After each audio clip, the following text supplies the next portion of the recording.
यादें मतलब सबसे ताकतवर चीज है शायद, कि वो तुमको संवार सकती है, तुमको बिगाड़ सकती है, वो शायद तुमको जिंदा कर देगी या तुमको मार देगी। और कहीं ना कहीं एक बात यादों में सबसे खास ये है कि वो मुलाकात जरूर करवाती। मेरा नाम सान्या कालरा है और सबसे पहले तो मैं शुक्रगुजार हूँ इस स्टेज के लिए, इस अपॉर्चुनिटी के लिए, and thanks to proof and the host for that. आओ एक नायाब नगमा गाता हूँ आज, तुम्हें तुमसे वाकिफ करवाता हूँ आज। आओ एक आईना सजाता हूँ आज, तुम्हें तुमसे वाकिफ करवाता हूँ आज। रंगमंच से संसार में न जाने कितने कलाकारों से मुलाकात करता हूँ मैं। कुछ मुलाकातों ने संवार दिया तो कुछ ने बिगाड़ दिया, कुछ मुलाकातों ने संवार दिया तो कुछ ने बिगाड़ दिया, मगर एक मुलाकात ऐसी रही जिसने जहन में एक कलाकार छिपा दिया। वो कलाकार अद्भुत था, ना दुनिया की परवाह थी, ना कल की फिक्र, ना रिश्तों की उलझने, ना मोहब्बत का जिक्र। कि ना दुनिया की परवाह थी, ना कल की फिक्र, ना रिश्तों की उलझने, ना मोहब्बत का जिक्र। ना खुद से कोई मलाल था, ना खुद से कोई मलाल था, ना सर पे शिकंद का कोई बाल था। ना छाई यूं खामोशी थी, बस बचपन की मदहोशी थी। जीता था वो खुलकर, खुश होकर और बेफिक्र होकर।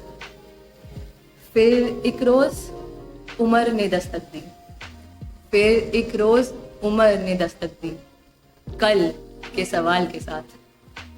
जिम्मेदारियों ने हाथ पकड़ा तो एक हाथ हमेशा के लिए छूट गया। जिम्मेदारियों ने हाथ पकड़ा तो एक हाथ हमेशा के लिए छूट गया। खुद का, खुद से, और वो शख्स कहीं पीछे छूट गया। कहीं काम के बोझ ने मन को रौंद दिया तो कहीं कमाई की खोज ने चाहतों को मौन किया। कहीं काम के बोझ ने मन को रौंद दिया तो कहीं कमाई की खोज ने चाहतों को मौन किया। कभी दिल की दास्तां में ठोकरें खाई तो कभी दुनियादारी की शर्तें निभाई। करता चला वो बस सबके लिए, खुद से परे बस सबके लिए।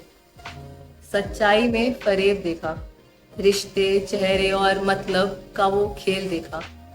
सच्चाई में फरेब देखा, रिश्ते, चेहरे और मतलब का वो खेल देखा। पीछे मुड़ा तो आईने में एक शख्स का लेख देखा। वो शख्स जैसे बचपना उम्र में, वो शख्स जैसे कला हुनर में। भारी जहन में बच्चा समन, भारी जहन में बच्चा समन, जैसे कि तुम और मैं, जैसे मैं और हम। वो शख्स जैसे तुम और मैं, जैसे मैं और हम।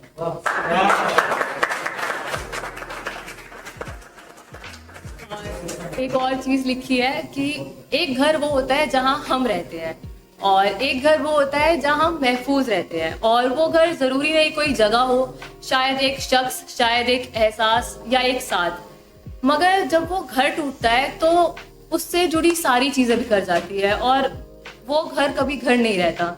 तो इसी पे मैंने कुछ लिखा है कि मेरा एक घर था जो मुझे मेरे घर से भी प्यारा था।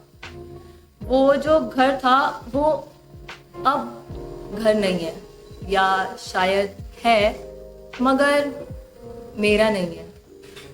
उस घर की वही दीवारें हैं, वही रास्ता है, सब कुछ वही है, या शायद उससे भी बेहतर, मगर वो रास्ते मानो घर के नहीं अफसोस के हैं, सवालों के और बीती पुरानी बातों के।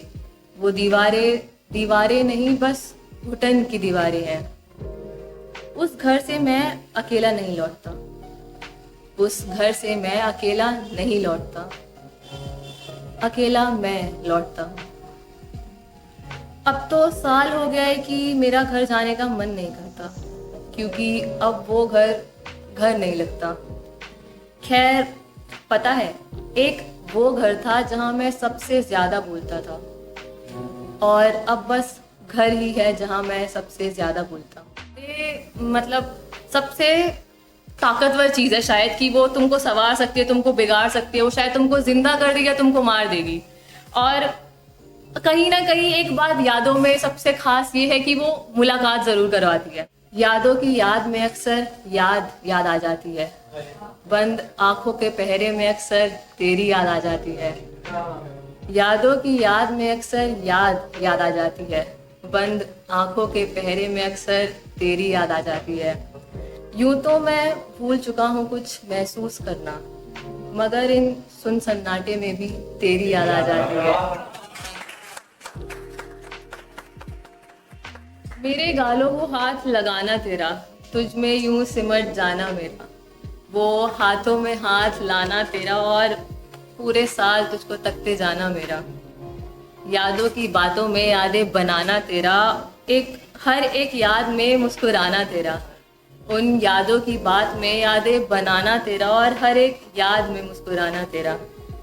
डर में मुझको गले लगाना तेरा और उस पल में ही रुक जाना मेरा। अलग सुकून है इन यादों में, अलग सुकून है इन यादों में भी कि रुलाती है यादें मगर तुझसे मुलाकात करवाती है। और फिर एक बार यादों की याद में अक्सर याद आ जाती है, बंद आंखों के पहरे में अक्सर तेरी याद आ जाती है, बंद आंखों के पहरे में अक्सर तेरी याद आ जाती है। शुक्रिया।